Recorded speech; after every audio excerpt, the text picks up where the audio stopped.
দক্ষ হয়ে বিদেশ গেলে অর্থ সম্মান দুই মেলে। আমরা আমাদের যে প্রবাসের গল্প, সেখানে প্রবাসীদের বিভিন্ন ব্যাপার নিয়ে আমরা বলে থাকি যে এই যে বিদেশ থেকে প্রচুর পরিমাণে রেমিটেন্স আসে, সেই রেমিটেন্সের পেছনে আমাদের রয়েছে দক্ষ জনগোষ্ঠী এবং পাশাপাশি আমরা আমাদের শ্রমিক ভাই বোনের কথা অনেক বেশি বলে থাকি। কিন্তু বাস্তবতা হলো বাঙালিরা পৃথিবীর বিভিন্ন দেশে তারা কিন্তু স্কিল যে প্রফেশনাল, সেই প্রফেশনাল ক্যারিয়ারে তারা আছে।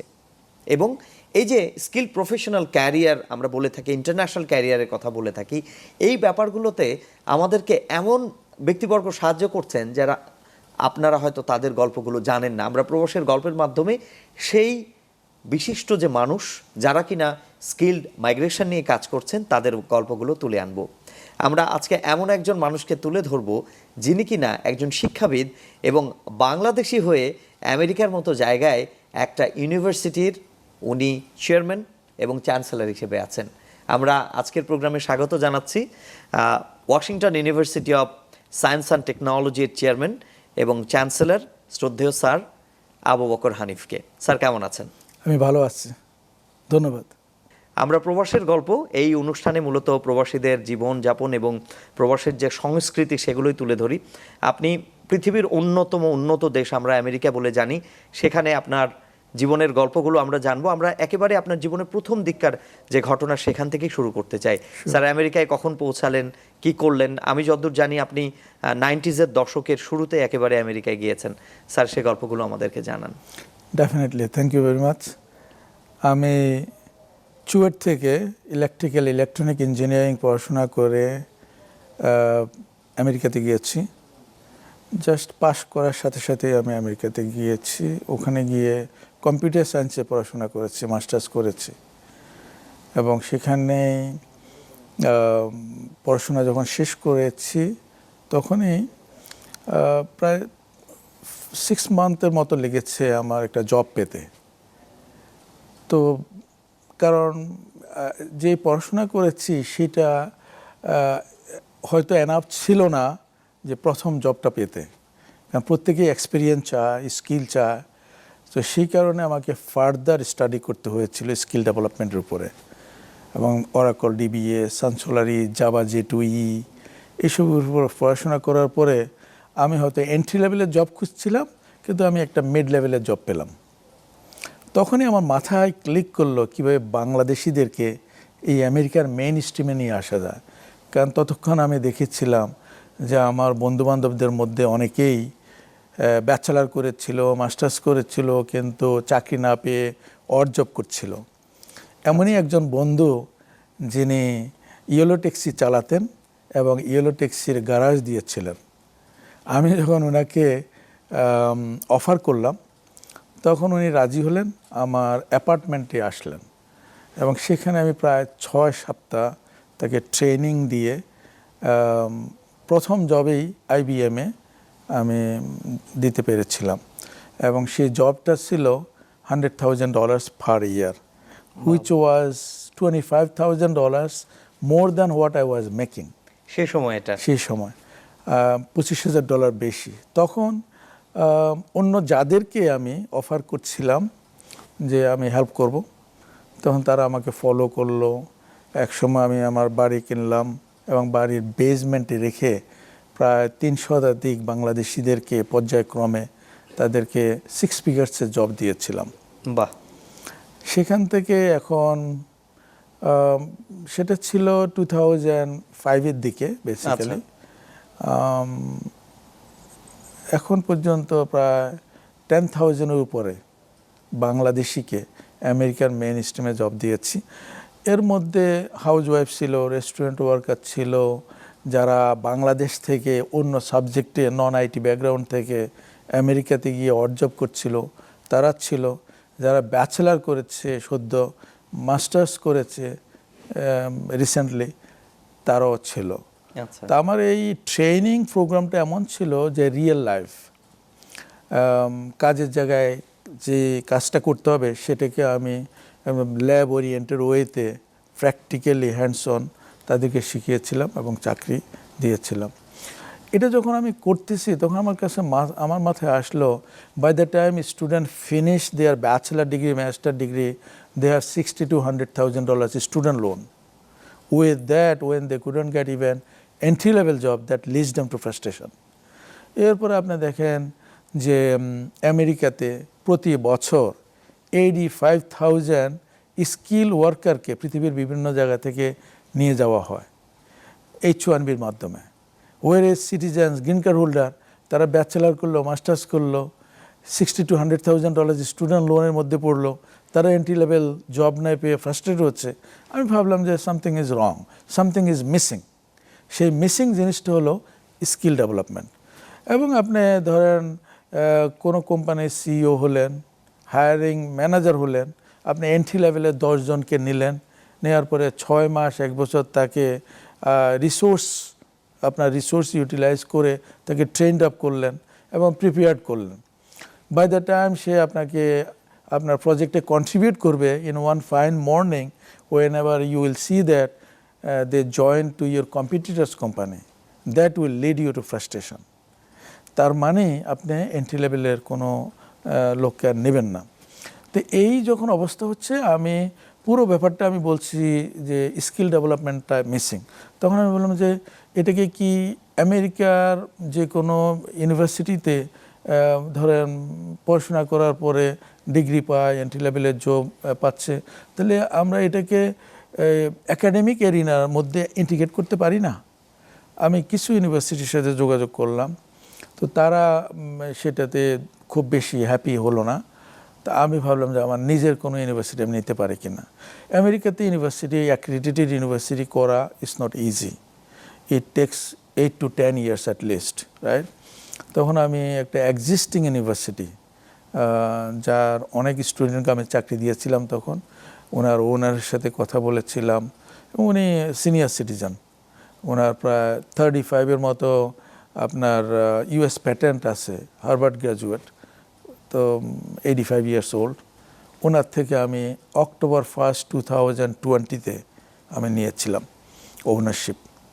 আমি নেয়ার পরে আমি যেটা দেখলাম যে 2008-এ এই ইউনিভার্সিটি এস্টাবলিশ হয়েছিল, 12 years-এ উনি 300 স্টুডেন্ট মানে ক্রস করতে পারেন নাই। সেই সময় নাম্বার অফ ফ্যাকাল্টি মেম্বার্স 35 ছিল এবং এমপ্লয়ি হয়তো 30-40 এরকম ছিল। আমি এই 2005-এ, এখন 2006 আসলো, আমার নাম্বার অফ স্টুডেন্ট এখন 2500 ক্রস করেছে। বাহ! এবং আমাদের নিজস্ব ক্যাম্পাস রয়েছে 180,000 স্কোয়ার ফিটের এবং 161 ফ্যাকাল্টি মেম্বার্স, প্লাস বর্তমানে মোর দ্যান 100 এমপ্লয়িজ রয়েছে। তো এই গ্রোথটা হওয়ার কারণটা হলো একটাই, সেটা হলো triple mission: degree, skill and career. আমরা ক্যারিয়ারটাকে এনশিওর করি, স্কিলটাকে ইন্টিগ্রেট করি। এখন আপনি বলবেন যে creating the ecosystem between industry and academia, সেটা কীভাবে করবেন, সেটা কীভাবে সম্ভব? এই জিনিসটা মানে একটা সিক্রেট রেসিপি আছে, ওইটাকে আমি যখন এখন ইমপ্লিমেন্ট করেছি, এখন আমি দেখছি যে এটা রেজাল্ট আমি পাচ্ছি।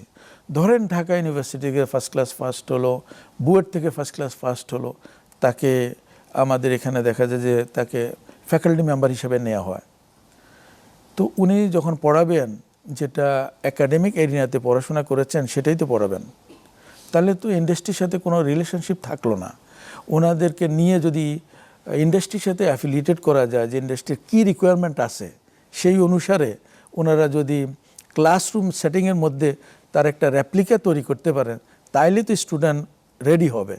তা আমি সেই কাজটাই করেছি, যে আমি আমার 161 ফ্যাকাল্টি মেম্বার্সের মধ্যে each and every one has minimum 4 years of industry experience. এর 85% হলো PhD-দারি, অন্যরা masters, plus 15-20 years of industry experience. In an average, they have 18 years of industry experience. তার মানে we are creating the replica of work environment into the classroom settings. Means হলো সে ধরেন programming ক্ষেত্রে বলেন, লেটস সে ট্রেডিশনাল ইউনিভার্সিটিতে সে যখন programming শিখে সে হয়তো ছোটো ছোটো প্রোগ্রামিংগুলো শিখে, সিনট্যাক্সগুলো শিখে, কিন্তু তাকে অ্যাপ্লিকেশন ডেভেলপ করতে দেওয়া হলে সে করতে পারে না। কিন্তু আমার এখানে তারা অ্যাপ্লিকেশন ডেভেলপমেন্ট শিখে, তখন সিনট্যাক্স শিখে, ডিবাগিং শিখে, তখন রিয়েল অ্যাপ্লিকেশান তারা করতে পারে একটা দুটা, তারপরে তৃতীয়টা হয়তো সে কাজের জায়গায় কাজে গিয়ে করতে পারে। আরেকটা জিনিস আছে, আমি যখন ইঞ্জিনিয়ারিং পড়ি, লাস্ট ইয়ারে আমরা একটা প্রজেক্ট করেছিলাম। আমার সে প্রজেক্টটা ছিল স্টেপার মোটর কন্ট্রোলার ডিজাইন। তা আপনি এটা তো আসলে রিয়েল লাইফে কতটুকু এফেক্টিভ, আমি তো সেটা করেছি, সেখানেই শেষ। ঠিক তেমনি এরকম এই প্রজেক্টগুলো আপনার দেখবেন যে হয়তো কেউ ছোটো ছোটো ই-কমার্স প্রজেক্ট করছে, অথবা বুক স্টোর ডেভেলপমেন্ট করতেছে, অথবা ছোটো একটা ওয়েবসাইট ডেভেলপমেন্ট করতেছে, করে এটা এই প্রজেক্টটা এখানে সীমাবদ্ধ। কিন্তু আমাদের ইউনিভার্সিটিতে যেটা আমরা করছি ক্যাপিস্টন প্রজেক্টে, সেটা হলো যে আমরা হয়তো তাকে জিজ্ঞেস করি যে তোমার কোনো প্রজেক্ট আইডিয়া আছে কি না, তাহলে অথবা আমরা নিজস্ব কিছু ডিমান্ডিং আইডিয়া আমরা দিই, সেই হিসাবে আমাদের ফ্যাকাল্টি মেম্বার তার সাথে কাজ করে এবং এই প্রজেক্টটা নিয়েই সে এগিয়ে যায়। আমাদের 31,000 স্কোয়ার ফিটের ইনকিউবেশন সেন্টার আছে। সেই ইনকিউবেশন সেন্টারে আমরা তাদেরকে গ্রুম করি, আমরা তাদের জন্য ফাইন্যান্সও করি, এবং একটা নির্দিষ্ট সময় পরে হয়তো আপনার হয়তো অ্যাঞ্জেল ইনভেস্টরের কাছে যায়। তার মানে আমরা যে প্রজেক্টটা করেছে এটাকে কমার্শিয়ালাইজেশন করার একটা সুযোগ দিচ্ছি, সে রিয়েল লাইফ শিখছে। আর যদি এই সুযোগের মাধ্যমে সে যখন কাজ খুঁজতে যাবে, সে তখন এন্ট্রি লেভেল জব খুঁজবে না, সে mid to senior level job খুঁজবে। আপনি দেখেন বাংলাদেশে 176 ইউনিভার্সিটি রয়েছে, সরকারি এবং বেসরকারি মিলে। আই থিঙ্ক পাবলিক 57, বাকিগুলো আপনার প্রাইভেট ইউনিভার্সিটিজ। এর মধ্যে আপনি দেখেন যে even national university itself has 4 million student, 40 lakh, সংখ্যাটা অনেক বেশি। রাইট? এখন প্রতি বছর বিসিএসএ হয়তো দেখবেন 2000 মতো যায় বা করে, এবং বিসিএসএ প্রিপারেশনের জন্য কয়েক বছর চলে যায়। এবং এখানে দেখবেন আপনি ডাক্তার, ইঞ্জিনিয়ার, তারা হয়তো ফরেন সার্ভিসে যাচ্ছে, তারা হয়তো দেখবেন যে পুলিশ অফিসার হচ্ছে। তাহলে সারাজীবন যেটু পড়েছে সেটা তো কাজে লাগাতে পারলো না। তার মানে কি হচ্ছে, তার মানে প্রফেশন থেকে সে সরে যাচ্ছে। এখন এইসব ইউনিভার্সিটিগুলোতে যদি আপনি এই স্কিল ডেভেলপমেন্ট পিসটা যদি আপনার অ্যাড করা যায়, তাহলে দেখবেন যে প্রত্যেকটা স্টুডেন্টেই এখানে বেনিফিটেড হচ্ছে। কারণ জব তো আর বাংলাদেশে খুঁজতে হবে না, দ্য ওয়ার্ল্ড ইজ ফ্ল্যাট, এখানে বসেই পৃথিবীর যে কোনো জায়গায় কাজ করতে পারে। এবং সেটার জন্য যেটা লাগে বিজনেস ইংলিশ, যেটা কমিউনিকেশন ইংলিশ, আপনি রিডিং, রাইটিং বা কমিউনিকেট করতে পারবেন, এটাকে একটু ম্যান্ডেটরি করা। এবং প্রত্যেকটা ইউনিভার্সিটিতে যদি একটা পার্সেন্টেজ 50% অথবা 60% যারা গ্র্যাজুয়েট হবে, এটাকে ম্যান্ডেটরি করা যে এদেরকে জব দিতে হবে। যেমন আমাদের আমেরিকাতে আমি যে অ্যাক্রিডিশন ACCSCর আন্ডারে আছি, তাদের নিয়ম হলো 70% আপনাকে জব প্লেস করতে হবে, তা না হলে আপনি কমপ্লায়েন্স ইস্যুতে পড়ে যাবেন, আপনাকে অনেক রকমের প্রবলেম ফেস করতে হবে, কত বন্ধও করে দেবে। সরকার কি এটা ইনশিওর করবে নাকি আপনাকে, মানে এর মাধ্যমে আপনার ইউনিভার্সিটির মাধ্যমে? এখানে ধরেন ইউজিসি আছে, তারপরে ডিপার্টমেন্ট অফ এডুকেশন আছে, রাইট? ওনারা যদি এটাকে এনফোর্স করে যে অ্যাটলিস্ট 60% জব দিতে হবে, তাহলে ইউনিভার্সিটিগুলো যেটা করবে, নিজস্ব ল্যাব তৈরি করবে, কোর্স কারিকুলামগুলোকে আপগ্রেড করবে, টিচারদেরকে আপগ্রেড এবং আপডেট করবে, রিস্কিল আপস্কিলিং করবে। কারণ টিচার হয়তো 15 বছর আগে, 20 বছর আগ থেকে পড়াচ্ছেন, ওনারা এখন নতুন যে মার্কেটে যে জিনিসগুলো আছে সেটাকে কি আপডেট করছে, সেই হিসেবে নিজেদেরকে ট্রেন্ড আপ করেছে। কারণ এখন দেখেন, আমি গত 21 বছর ধরে যেটাকে ক্যাম্পেইন করে আসছি, যে স্কিল ডেভেলপমেন্ট, রাইট? এইটা এখন এআই এসে এটাকে ম্যান্ডেটরি করে দিচ্ছে। কিভাবে? কারণ এআই, আর্টিফিশিয়াল ইন্টেলিজেন্সের যে এআই এজেন্টগুলো আসছে, রাইট? এটার কারণে দেখা যায় যে এন্ট্রি লেভেলের কোনো জব থাকছে না, ইভেন মিড লেভেলের কোনো জব থাকবে না, রাইট, এটা এলিমিনেট হচ্ছে। তো তাহলে প্রত্যেককেই যখন ব্যাচেলার করবে, মাস্টার্স করবে, সেই অবস্থাতে তাকে আবার স্কিল ডেভেলপ করতে হবে। ওইটুকু করে যখন, ফর এক্সাম্পল ধরেন আপনি 25 প্রোগ্রামার নিলেন, নিয়ে 1 মাস ধরে যে কাজটা করলেন সেটা এআই দিয়ে আপনি এটা 1 ঘন্টার মধ্যে কমপ্লিট করে ফেলতে পারছেন বা তারও কম সময়ে। তাহলে যে সদ্য ব্যাচেলার করলো, মাস্টার্স করলো, সে কি করবে? তাকে সেই জিনিসগুলো প্রজেক্ট ওরিয়েন্টেড হতে শিখতে হবে এবং এআই যেখানে শেষ করেছে সেখান থেকে শুরু করে আপগ্রেড করতে হবে, মডিফাই করতে হবে, তাই না? তা না হলে এখানে মানে সুযোগ আর নাই। ফর এক্সাম্পল একজন অ্যাটর্নি, উনি সিনিয়র অ্যাটর্নি, ওনার একটা কেস আছে, রাইট? উনি হয়তো আরও 3-4 জন অ্যাটর্নি, জুনিয়র অ্যাটর্নিকে হায়ার করলেন অথবা এক্সপার্ট কাউকে হায়ার করে বললেন যে ইয়েস, এরকম কেসের মধ্যে আরও 10টা কেস স্টাডি করো, করার পরে সিনপসিস দাও, রেকমেন্ডেশন দাও, রাইট? তো ওরা হয়তো দেখবেন যে 1 মাস, 2 মাস, 3 মাস সময় লাগাবে। সেই কাজটা আপনি এআই দিয়ে করতে পারতেছেন, যে এআই হয়তো আপনাকে 15 মিনিট থেকে আধা ঘন্টার মধ্যে আপনাকে দিয়ে দিচ্ছে এবং এটার কীরকম আর্গুমেন্ট হতে পারে সেটা পর্যন্ত আপনাকে দিয়ে দিচ্ছে। কি কারণে অন্য 10টা কেস আপনার উইন করেছে, উইন করে নাই, এসব জিনিস দিয়ে আপনাকে ডেটা অ্যানালাইটিক্সগুলোকে আপনাকে সামনে তুলে ধরছে। তো অ্যাজ এ রেজাল্ট প্রত্যেককেই এখন স্মার্ট হতে হচ্ছে। যদি তা না হয় তাহলে এই যুগে জব পাওয়া ভেরি টাফ। আরেকটা ব্যাপার আমি বলতে পারি, সেটা হলো যে ধরেন বাংলাদেশ থেকে যারা বিদেশে যায়, মিডল ইস্ট অথবা অন্যান্য কান্ট্রিগুলোতে যেখানে যাচ্ছে, আনস্কিলড হয়ে যাচ্ছে, এনাদেরকে যদি স্কিল করা যায় তাহলে দেখবেন 3 টাইমস রেমিটেন্স এখানে আসবে। যাওয়ার আগেই ইনশিওর করা, সেটা হতে পারে ধরেন ড্রাইভিং হতে পারে, প্লাম্বিং হতে পারে, মেশনারি হতে পারে, অথবা যেসব জিনিসগুলো আমাদের যে টেকনিক্যাল এডুকেশন ইনস্টিটিউট আছে বা পলিটেকনিক ইনস্টিটিউট আছে, ওনাদেরকে যদি আরও রিয়েল টাইম এনফোর্স করা যায়, যে রিয়েল টাইম শেখানোর জন্য, এবং আরও এই জাতীয় প্রতিষ্ঠান যদি আরও বেশি করা যায় তাহলে সেটা কাজে লাগবে। অন্যদিকে স্যার, তো হোটেল ট্যুরিজম ইন্ডাস্ট্রির কথা শোনা যায়, বারিস্তা যেমন, ভেরি ভেরি ইম্পর্ট্যান্ট, রাইট? আর অপরদিকে যারা হয়তো বাইরে চলে গেছে অলরেডি, রাইট, প্রচুর লোক আছে ওখানে, তারা অড জব করছে। আমাদের এমবেসিতে একটা উইং আছে, commercial council, right, commercial council wing. এই উইংকে যদি কাজে লাগানো যায় এবং ওনার মাধ্যমে যদি ধরেন ওখানে যারা আছে ওখানকার ওদেরকে যদি ট্রেন্ড আপ করা যায়, সরকার যদি এদের প্রতি যদি নজর দেয় বা ট্রেনিংয়ের জন্য কিছু খরচ করে সাবসিডি দেয়, তাহলে আপনি 3 টাইমস 4 টাইমস আপনি ওখান থেকেও পেতে পারেন, right? It is very important আমি মনে করি। অপরদিকে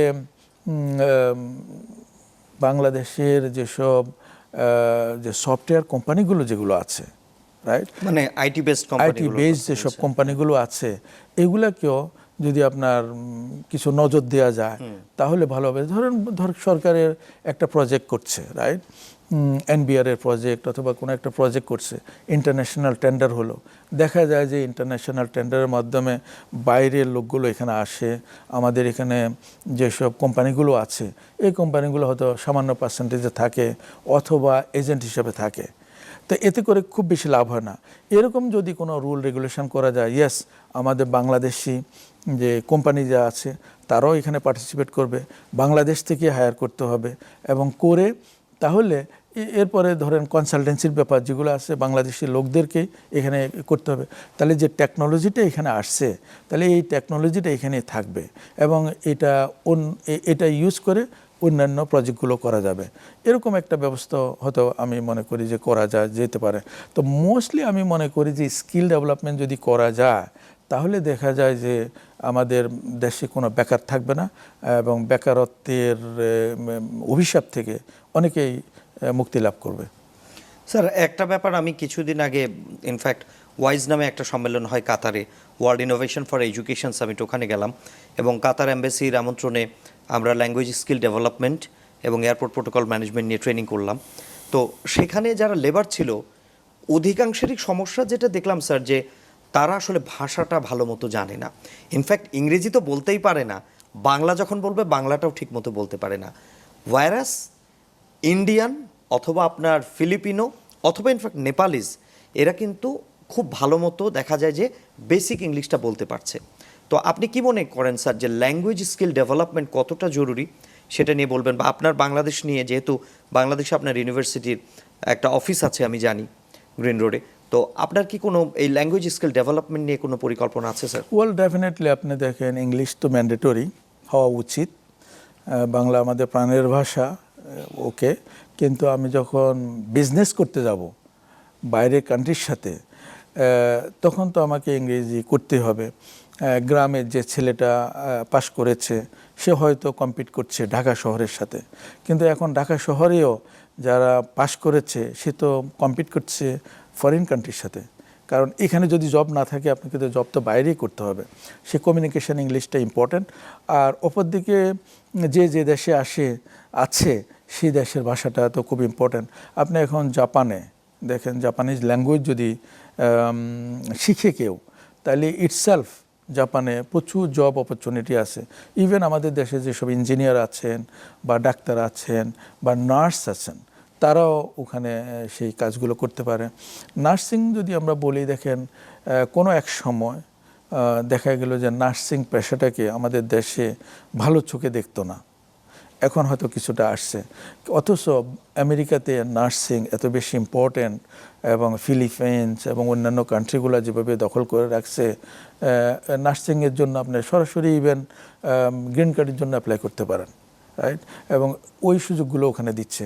তা আমরা এই সেক্টরটাকে বোধহয় আমরা খুব ভালোভাবে নজর দেওয়া উচিত মনে করি আর কি, যে নার্সিং, বেশি বেশি নার্স তৈরি করা, নার্সিং ইনস্টিটিউটগুলোকে আরও বেশি রেগুলেটরির মধ্যে নিয়ে এসে ওখানে ইংলিশটাকে আরও ম্যান্ডেটরি করা, প্লাস প্রফেশনালিজম, এথিক্স, লিডারশিপ এগুলোর উপরে আরও বেশি ট্রেনিং দিয়ে ওনাদেরকে রেডি করা, তাহলে আমরা বোধহয় বেশ লাভবান হতে পারি। স্যার, ইন্টারন্যাশনাল ক্যারিয়ারের কথা প্রায় উঠে আসে। আমি যখন লাস্ট অস্ট্রেলিয়াতে গেলাম তখন দেখলাম স্যার যে ইন্ডিয়ার একটা কোম্পানি তার স্টাফকে ডিপ্লয় করেছে হলো আপনার অস্ট্রেলিয়াতে, মানে জাস্ট ট্রান্সফার করে অস্ট্রেলিয়াতে দিয়েছে।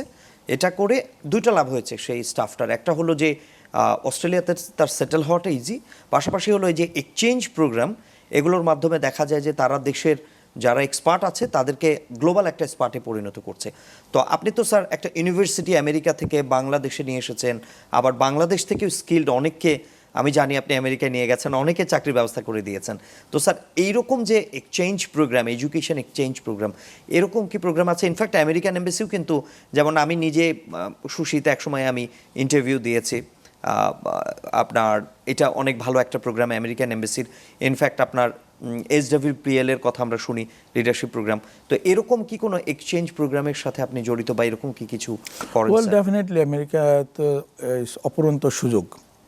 যারা এখানে স্কলার আছেন তারা আমেরিকার বিভিন্ন মানে বিগ ইউনিভার্সিটি, প্রমিনেন্ট ইউনিভার্সিটিগুলোতে ট্রাই করতে পারেন, এবং ওখানে বিভিন্ন রকমের স্কলারশিপ আছে, ওই স্কলারশিপগুলোতে ওখানে যেতে পারেন। ইভেন এখানে যারা পড়াশোনা করছে তারা হয়তো দেখা গেলো যে আমেরিকাতে বিভিন্ন ইউনিভার্সিটিগুলোতে 1 সেমিস্টার 2 সেমিস্টার ওখানে করে আসতে পারেন, সেরকম সুবিধাও আছে। J1 মাধ্যমে, এক্সচেঞ্জ প্রোগ্রামের মাধ্যমে প্রফেসর যারা, ওনারাও সেতে যেতে পারেন। আমাদের ইউনিভার্সিটিতে অনেক এক্সচেঞ্জ প্রোগ্রাম মাধ্যমে আপনার চায়না থেকে, কোরিয়া থেকে অনেক প্রফেসর, স্কলার আমাদের ওখানে এসে আপনার এক্সচেঞ্জ প্রোগ্রামের মাধ্যমে কাজ করে। ইনফ্যাক্ট আমরা এখন রিসার্চের দিকেও বেশি নজর দিচ্ছি। গত 1 বছরে আমরা 200-এর উপরে আমাদের Washington university of science and technology থেকে আমরা পেপার পাবলিশ করেছি। স্যার, একটা ব্যাপার খেয়াল করবেন যে ঢাকা ইউনিভার্সিটি বলেন, জাহাঙ্গীরনগর ইউনিভার্সিটি বলেন, রাজশাহী ইউনিভার্সিটি বলেন, ইন্টারন্যাশনালি যখন এদেরকে র্যাঙ্কিং করা হয় একটা কথা কিন্তু বারবারই ফুটে ওঠে, সেটা হলো যে রিসার্চে তারা কতটুকু এগিয়েছে। এবং এই রিসার্চের কারণে আমাদের ইউনিভার্সিটিগুলো ইন্টারন্যাশনাল র্যাঙ্কিংয়ে কিন্তু পিছিয়ে যাচ্ছে। তো আমি যেটা জানি যে আপনার ইউনিভার্সিটি রিসার্চ নিয়ে অনেক কাজ করে, ইনফ্যাক্ট আপনিও বলছিলেন। তো স্যার এগুলো নিয়ে একটু বলবেন যে এক্সচেঞ্জ প্রোগ্রাম বা রিসার্চ নিয়ে কী করছেন? ওয়েল ডেফিনেটলি আমেরিকাতে J1 স্কলার এর মাধ্যমে প্রফেসর যারা ফ্যাকাল্টি মেম্বার আছে ওনারা আমেরিকাতে গিয়ে রিসার্চ করতে পারে, কাজ করতে পারে, এবং আমাদের ইউনিভার্সিটিতেও চায়না থেকে, কোরিয়া থেকে এবং অন্যান্য কান্ট্রি থেকে ফ্যাকাল্টি মেম্বার এসে রিসার্চ করে। ইনফ্যাক্ট 2025-এ আমরা প্রায় 200 রিসার্চ পেপার পাবলিশ করেছি। So it is a great opportunity, I would say that. আর স্কলারদের জন্য তো অফুরন্ত সুযোগ রয়েছে। স্যার আরেকটা ব্যাপার বলবো যে আপনি শুনবেন যে আমরা একটা এজেন্ডের কথা শুনছি ইনফ্যাক্ট, যে 1.5 বছরে আপনার 1.5 কোটি মানুষের কর্মসংস্থানের ব্যবস্থা করা হবে। তো এটা অনেক বড় একটা আশা। আর আপনি যেহেতু গ্লোবাল ক্যারিয়ার নিয়ে কাজ করেন এবং 10,000-এর বেশি মানুষের কর্মসংস্থানের ব্যবস্থা করেছেন, সংখ্যাটা অনেক। তো স্যার আপনার কি কোনো এই ব্যাপারে মানে পরামর্শ আছে যে কিভাবে এই কর্মসংস্থানটা তৈরি করা যাবে বাংলাদেশে? ওয়েল, আমিও শুনেছি। আমি প্রথমে বিএনপি চেয়ারপারসন জনাব তারেক রহমানকে ধন্যবাদ জানাই, এবং আমি নিজেও মুভড যখন আমি শুনেছি উনি বলেছেন যে আই হ্যাভ এ প্ল্যান, এবং সবার আগে বাংলাদেশ। ডেফিনেটলি আমরা যখন বাংলাদেশের বাইরে যারা আছি তারা দেখি যে বিদেশে ভালো ভালো জিনিসগুলো এখানে ইমপ্লিমেন্ট করা যায় কিনা, এবং বাংলাদেশকে আমরা ভালোবাসি, এবং ভালোবাসি বলেই যে 2014 থেকে এখন পর্যন্ত আমার গ্রিন রোডে একটা people and tech institute of information technology আমি করে প্রায় $2 মিলিয়ন মতো আমি এখন পর্যন্ত খরচ করেছি। 10,000-এর উপরে বাংলাদেশিকে এখান থেকে বসেই চাকরি ব্যবস্থা করেছি। প্রায় 300-এর মতো এন্টারপ্রেনার তৈরি করেছি। তো এটা আসলে লাভজনক ব্যবসার জন্য করে নাই, জাস্ট নিজের নারীর টানে করেছি। তা এখন আপনি যে প্রশ্নটা করলেন যে 1.5 বছরে 1.5 কোটি, আসলে ডেফিনেটলি সম্ভব। কারণ আপনি যদি মানে রুল রেগুলেশনগুলোকে বা কিছু স্ট্র্যাটেজি যদি মেনটেন করেন, ইমপ্লিমেন্ট করেন, তাহলে এটা সম্ভব। প্রথম কথা হলো যে আমাদের যে সব ইউনিভার্সিটিগুলো রয়েছে, টার্সিয়ারি এডুকেশন রয়েছে, ওনাদেরকে যদি স্কিল বেজ এডুকেশনের জন্য এখানে মানে ইমপ্লিমেন্ট করা হয় এবং ওখানে প্রায়োরিটি দেওয়া হয়, ল্যাব বেসড এডুকেশন যদি করা হয়, কোর্স কারিকুলামগুলোকে রিফর্ম করা হয়, অর্থাৎ এডুকেশনটাকে রিফর্ম করতে হবে। তো যদি করা যায় এবং যারা প্রফেসর আছে, ফ্যাকাল্টি মেম্বার আছে, ওনাদেরকে যদি আপগ্রেডেড যদি করানো যায়, তারপরে যেসব ইউনিভার্সিটিগুলো রয়েছে ওনাদেরকে যদি এরকম ম্যান্ডেটরি করা যায় যে ইয়াস এই ইউনিভার্সিটিকে, প্রত্যেক ইউনিভার্সিটিকে 60% জব প্লেসমেন্টের ব্যবস্থা করতে হবে বা জব রেডি করতে হবে, জব উপযোগী করতে হবে, তাহলে বোধহয় এটা সম্ভব। এবং ইন্ডাস্ট্রির যারা আছে ওনাদের সাথে যদি কাজ করানো যায়, কারণ আমাদের যেমন Washington university of science and টেকনোলজিতে আমরা প্রোগ্রাম অ্যাডভাইজারি কমিটি তৈরি করেছি। তো প্রোগ্রাম প্রত্যেক মাসেই ওনাদের সাথে আমাদের মিটিং হয় এবং ওনাদের রেকমেন্ডেশনগুলো আমরা নিই, কি হচ্ছে, কিভাবে আমরা আপডেট আপগ্রেড করতে পারি, কোন জিনিসগুলো মার্কেটে ডিমান্ডিং, সেই হিসাবে আমাদের কোর্স কারিকুলামগুলোকে বা প্রোগ্রামগুলোকে আমরা আবার সাজাই, ল্যাবগুলোকে আমরা সাজাই, আপগ্রেড করি। কারণ এই এআই এর যুগে এখন এন্ট্রি লেভেল জব যেহেতু নাই, তারপরে আপনি বিসিএসের উপরে নির্ভর করতে পারছেন না, তাহলে ডেফিনেটলি এখানে বসেই আপনি পৃথিবীর যে কোনো জায়গায় যেসব কাজগুলো আছে সে কাজগুলো আপনাকে করতে হবে। আমাদের আইটিকে প্রধানতম স্তম্ভ হিসাবে তৈরি করা যায়, কারণ আউটসোর্সিংও তো আমাদের দেশে এখন অনেক বড়। ইন্ডিয়া আউটসোর্সিং খাতে গত বছর অলমোস্ট $260 বিলিয়ন তারা ইনকাম করেছে। আমরা হয়তো $1 বিলিয়ন অতিক্রম করতে পারি নাই। তাইলে এটাকে খুবই সুন্দরভাবে সাজানো যায়। আপনি দেখবেন, আমি শুনেছিলাম যে 28 আইটি পার্ক করছিলেন, কিন্তু এটা কয়টা এফেক্টিভ সেটা দেখতে হবে। আমার পিপল অ্যান্ড টেকের দুইটা অফিস আছে, একটা নয়ডা এবং গুরগাঁতে, এটা আইটি পার্কের মধ্যে ইন্ডিয়াতে। আমি ওখানে দেখেছি যে 24 আওয়ার্স, রাইট, রাতে যে কোনো সময়, এটা মনে করেন দিনের আলোর মতো, এবং সেফটি সিকিউরিটি আছে। আপনি ধরেন আইটি পার্ক করবেন, এখন সে আইটি পার্কে কারা কাজ করবে? এক্সপার্ট যারা আছে তারা কাজ করবে। তো এক্সপার্ট যারা আছে তারা তো ঢাকাতেই থাকতে চাইবে। তারা যে রিমোট এলাকায় কাজ করতে হইলে তাহলে তাদেরকে সুযোগ সুবিধা দিতে হবে। সেখানে হয়তো দেখবেন যে তাদের ছেলে মেয়েদের জন্য ভালো স্কুল আছে কিনা, হসপিটাল আছে কিনা, ভালো অ্যামিনিটিস আছে কিনা, রাইট, কমিউনিকেশন আছে কিনা, এটা তো দেখতে হবে। এটা না দেখে যদি আপনি ওটা করেন তাহলে তো আপনি পারবেন না। যেমন দেখা যায় যে আমাদের এখানে বড় বড় কোম্পানিগুলো রয়েছে, তো এইসব কোম্পানিগুলো যে বিভিন্ন জায়গা থেকে প্রজেক্ট কেন আনতে পারছে না। আপনাকে দেখেন, প্রজেক্ট যদি আনতে হয়, যেমন আমেরিকা থেকে যদি কোনো প্রজেক্ট আনতে হয়, হয়তো দেখা গেলো যে কোনো কোম্পানির মার্কেটিং অফিসার অথবা সিইও আমেরিকাতে গিয়ে হয়তো 1 সপ্তাহ থাকলো, থেকে একজন সিইওর সাথে বা ম্যানেজারের সাথে দেখা করে চলে আসলো, এইটুকুই শেষ। তাহলে আপনি প্রজেক্ট পাবেন কিভাবে? এটা আপনাকে উড প্যাকারের মতো হতে হবে, রাইট, আপনাকে লেগে থাকতে হবে। তো সেখানে আমাদের যেসব এমবেসিগুলো আছে, কমার্শিয়াল কাউন্সিলর আছে, ওনাদের সাথে যোগাযোগ করে তাহলে যদি রিপ্রেজেন্টেটিভ ওখানে সেট করে, তাহলে দেখা যায় যে আপনি 1টা 2টা 3টা প্রজেক্ট আপনি নিয়ে আসতে পারতেছেন, তাহলে এখানে কাজ করতে পারতেছেন। কিন্তু আপনি হঠাৎ করে যাবেন, গিয়ে আপনি পারবেন না, ওইভাবে আপনাকে কমিউনিকেশনগুলোকে সেভাবে নিয়ে আসতে হবে। তা আমি যেটা বলছি যে দেখেন, আমাদের যে এক্সপার্টিসটা আছে ইউনিভার্সিটির বা পিপল অ্যান্ড টেকের যেসব এক্সপার্টিস, 10,000 লোককে আমেরিকান মেইন স্ট্রিমে জব দিয়েছি, এখন আমরা রিটার্ন অন ইনভেস্টমেন্টটাকে এনশিওর করছি। আমার গত বছর 2025-এ 91% স্টুডেন্ট যারা গ্রাজুয়েট হয়েছে তাদেরকে চাকরি দিয়েছি। 91 এর মধ্যে 121 কান্ট্রিজ স্টুডেন্ট আমাদের ইউনিভার্সিটিতে পড়াশোনা করে। তো অনেকেই হয়তো পড়াশোনা করে আবার চলে যায়, তো তাহলে তার মধ্যে দেশে চলে যায়। তার মানে আপনি দেখেন 9 আউট অফ 10 পার্সনকে আমরা চাকরি দিচ্ছি। গত বছর 46 পিপল যারা গ্রাজুয়েট করেছে, মাস্টার্স করেছে, তারা পিএইচডিতে চান্স পেয়েছে, ভালো ভালো ইউনিভার্সিটিতে পিএইচডিতে চান্স পেয়েছে। আপনার এখান থেকে অন্যান্য বড় বড় ইউনিভার্সিটিগুলোতে পিএইচডিতে চান্স পেয়েছে। তাহলে এই যে quality of education, right, is very important. আপনার ল্যাব বেসড এডুকেশনটাকে আপনাকে এনশিওর করতে হবে। তাইলে উনি যে বলেছেন যে 1.5 বছরে 1.5 কোটি, এটা অবশ্যই এটা সম্ভব আমি মনে করি। তার মানে আপনি বলছেন যে এই প্ল্যানটা বাস্তবায়ন খুবই সম্ভব। সেক্ষেত্রে আমাদেরকে প্রথমত হলো ল্যাব বেস যেটা রিসার্চ মূল্যায়ন করতে হবে, আর প্রজেক্ট ম্যানেজমেন্টটাকে গ্লোবালি চিন্তা করতে হবে। এক্স্যাক্টলি, কারণ আমাদের দেখেন আমাদের ডেমোগ্রাফিক ডিভিডেন্ড যেটা আছে এটাকে আমরা ইউজ করতে পারি।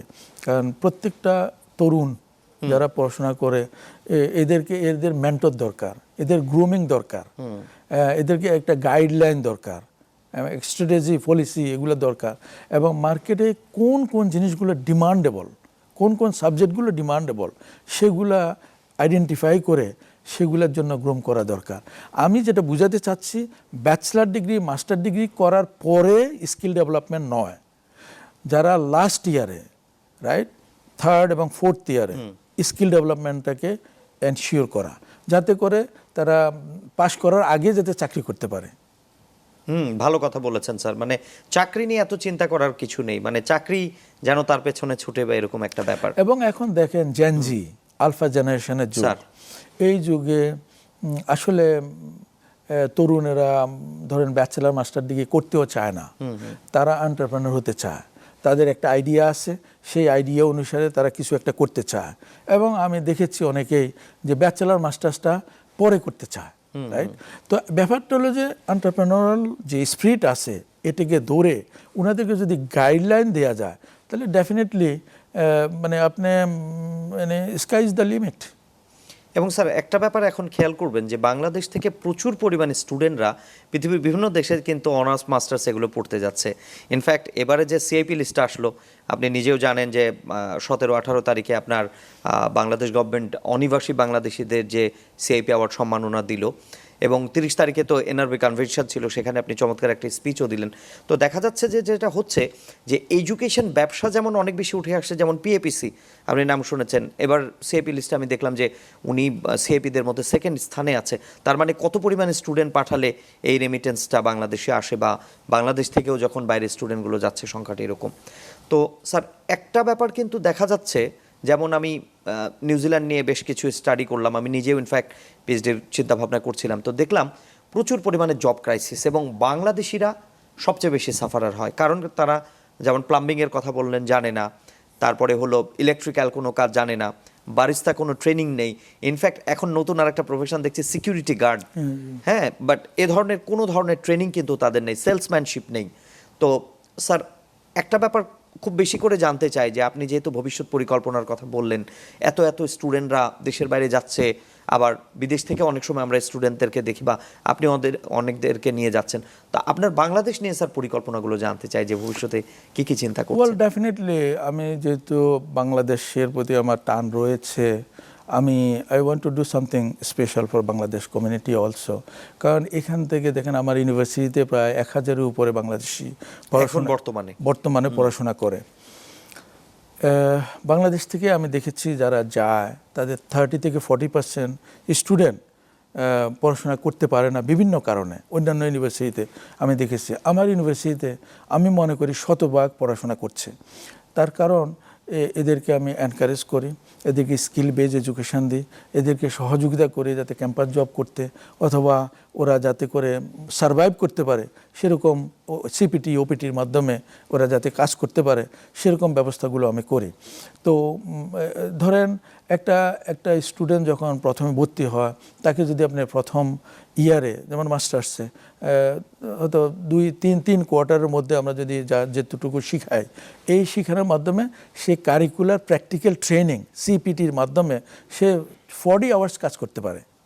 তার মানে কি হচ্ছে, তার তো এখানে প্রবলেম হচ্ছে না, কারণ তাকে মাস্টার্স শেষ করার পরে চাকরি নিতে হবে এরকম কোনো ব্যবস্থা করতে হচ্ছে না। তো তার মানে তার আগে যখন সে শিখে ফেলছে, যখন সে মাস্টার্স করলো, সে সিপিটি পেল, স্টেম ক্যাটাগরি হলে সে 3 ইয়ার্সের সিপিটি পায়, প্রথম 1 বছরে পায়। এই 1 বছরের 90 ডেজের মধ্যে যদি সে চাকরি না পায়, 3 থিংস হ্যাপেন, তাকে হয়তো চলে আসতে হবে, অথবা সে ইলিগাল হয়ে যাবে, অথবা আরেকটা সাবজেক্টে ভর্তি হতে হবে। এর যাতে কোনোটা না হয় আমরা তাকে স্কিল বেজ এডুকেশনটাকে এনশিওর করি। এতে করে সে ওখানে যদি চলেও আসে, তাহলে এখানে এসে যাতে কিছু করতে পারে, বড় কোম্পানিতে চাকরি করতে পারে, বা নিজে কোনো কোম্পানি খুলতে পারে, এরকম ব্যবস্থাগুলো যাতে হয় সেটাকে আমরা এনশিওর করি। তো সেটা যেহেতু আমাদের এক্সপার্টিজ আছে, definitely I want to work with all those universities, right. আমি অনেক ইউনিভার্সিটি যেগুলো আছে ওনাদের সাথে কাজ করতে পারি, আমার আইডিয়াটা শেয়ার করতে পারি। আমরা যে এক্সপার্টিজ অর্জন করেছি সেই এক্সপার্টিজগুলো এখানে শেয়ার করতে পারি। ইনফ্যাক্ট আমাদের সৌদি ন্যাশনাল ইউনিভার্সিটির সাথে আমাদের একটা পার্টনারশিপ আছে। পার্টনারশিপ মিনস ওনাদের অ্যাক্রিডিশন আছে সৌদি আরবের, প্লাস ওনারা আমাদের প্রতি 2 মাস অন্তর 25 পিপলকে এখানে পাঠায়। এদের মধ্যে যারা আছে মেজর জেনারেল আছে, যারা অ্যাডমিনিস্ট্রেশনে আছে, ফ্যাকাল্টি মেম্বার আছে, ওনারা এসে আমাদের এই রিয়েল লাইফ এইসব ট্রেনিংগুলো সম্পর্কে ওনারা অর্জন করেন এবং সেটা ওখানে ইমপ্লিমেন্ট করেন। আমরা ওনাদের জন্য এআই ল্যাব স্থাপন করেছি, আমরা ওনাদের জন্য সাইবার সিকিউরিটি ল্যাব স্থাপন করেছি। তো একইভাবে এটা তো আমার দেশ, এখানে আমি definitely I want to contribute also, যাতে করে এখানে কোনো রকমের বেকার যাতে না থাকে সেভাবে আমি কাজ করতে চাই এবং কাজ করতে পারবো আর কি। স্যার আপনাকে ধন্যবাদ আমাদের এই প্রোগ্রামে আসার জন্য, এবং এই যে স্কিল ম্যান পাওয়ার আপনি তৈরি করছেন, সারা বিশ্ব থেকে অনেকে নিয়ে যেয়ে তাদেরকে চাকরির ব্যবস্থা করছেন। আমরা আশা করি বাঙালি যারা আছেন তারা নিশ্চয়ই এই আন্তর্জাতিক যে ক্যারিয়ার সেখানে আপনার সহযোগিতা পাবে। আপনাদেরকে অনেক ধন্যবাদ আমার এই গল্প শোনার জন্য। আমরা শুরুতে একটা কথা বলেছিলাম, সেটা হলো কি, প্রবাসী কল্যাণ মন্ত্রণালয় বিএমইটির একটি স্লোগান, দক্ষ হয়ে বিদেশ গেলে অর্থ সম্মান 2 মেলে। আপনারা কিন্তু দক্ষ হয়ে এখন বিদেশ যাবেন, বিদেশ যাওয়ার আগে আপনার যে ভাষা সেই ভাষাটাকে পরিবর্তন করুন। যদি ইন্ডিয়া পারে, ফিলিপিন্স পারে, নেপালের মতো দেশ, তারা মোটামুটি শিক্ষিত হওয়ার ফলে ইংরেজিতে চমৎকার করে কথা বলতে পারে, আমরা কেন পিছিয়ে থাকবো? আমরা পিছিয়ে থাকবো না, আমরাও দক্ষ জনগোষ্ঠী আমরা দেশের বাইরে পাঠাবো, এবং এই দক্ষ জনগোষ্ঠী আমাদেরকে অনেক বেশি রেমিটেন্স পাঠাবে এবং বাংলাদেশের উন্নয়নে ভূমিকা রাখবে। আমরা একজন আবু বকর হানিফের মতো মানুষ চাই, যারা কিনা দক্ষ জনগোষ্ঠী তৈরি করছে সারা বিশ্বে এবং বাংলাদেশের নাম সারা বিশ্বে ছড়িয়ে দিচ্ছে। দর্শক, আমাদের সাথে এতক্ষণ থাকার জন্য অনেক ধন্যবাদ। এবং আমরা এই প্রবাসের গল্পে পৃথিবীর বিভিন্ন দেশে যারা ছড়িয়ে ছিটিয়ে আছেন বাঙালি, কিন্তু আমরা যাদেরকে স্কিল্ড ম্যান পাওয়ার বলে থাকি, সেই মানুষগুলোর গল্পই আপনাদেরকে শোনাবো। আজকে এ পর্যন্তই। সবাই ভালো থাকবেন এবং আশা করি এই প্রবাসের গল্পের সাথেই থাকবেন।